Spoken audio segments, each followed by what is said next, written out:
Usnula civilizacija 12, Sibirski cedar 12, Anastazija, knjiga prva, Vladimir Megre. Predlagao sam joj da sama dođe u Moskvu i pojavi se na televiziji. Zamisli, Anastazija, tako lijepa ti bi mogla biti fotomodelom, manekenkom svjetskoga glasa.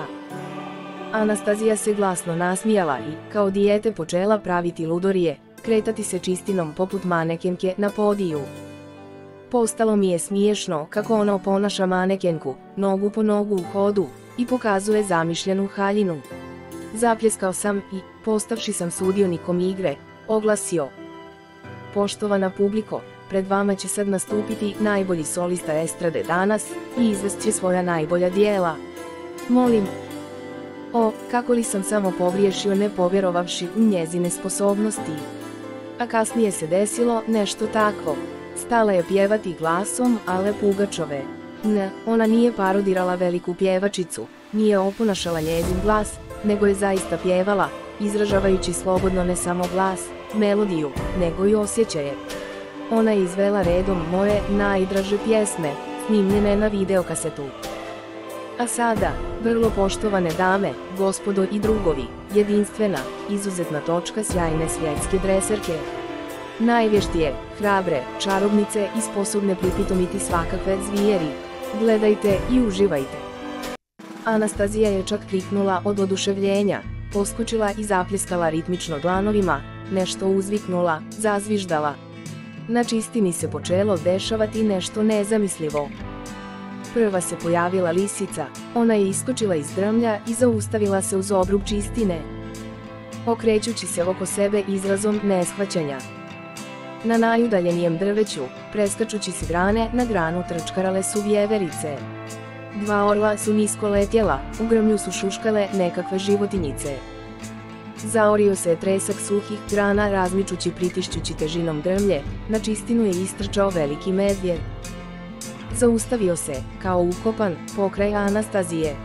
Na njega je negodovanjem zarežala lisica. Očigledno se previše približio Anastaziji, zašto nije bio pozvan.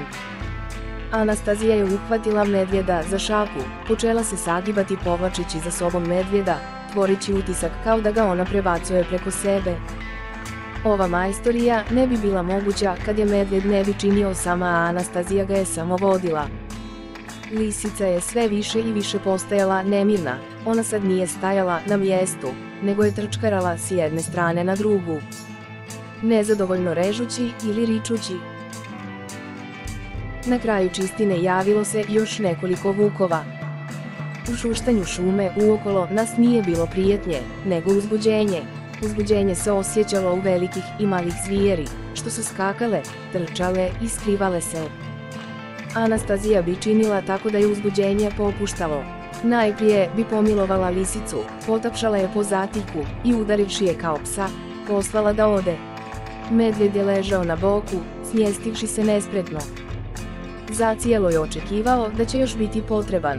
Anastazija bi mu prišla, naredila neka se digne, pomilovala po njušci i isto tako kao lisicu, poslala se čistine. Licemjerje oni ne shvaćaju, a i ne trebaju ga shvaćati, ono uopće nije dobro, primijetila je Anastazija i upitala me, pa kakva sam? Mogu li ja negdje naći sebi mjesto u vašem životu? Dobro tebi to ide, Anastazija, ali mi sve to već imamo. Dreseri u cirkusu također pokazuju mnogo zanimljivosti sa zvijerima. Ti nećeš uspjeti izboriti mjesto i pronaći posao zbog prepreka činovnika, mnoštva uvjetovanosti i spletki. Ti u tome nisi vješta. Ja bih, naravno, željela još jednom posjetiti jedan od gradova, možda Moskvu, stoga što bih se željela uvjeriti koliko ja mogu precizno sređivati neke okolnosti u vašim životima. Meni, na primjer, nije do kraja jasno kako mračne sile uspijevaju izluđivati žene do te mjere da one privuku muškarce ljepotom svoga tijela, a da toga se im nisu niti svjesne, ne pruživši im tako mogućnosti napraviti pravi izbor, kakav je drag duši. A onda se im upravo i trpe zbog toga, dobru obitelj ne mogu stvoriti, stoga što...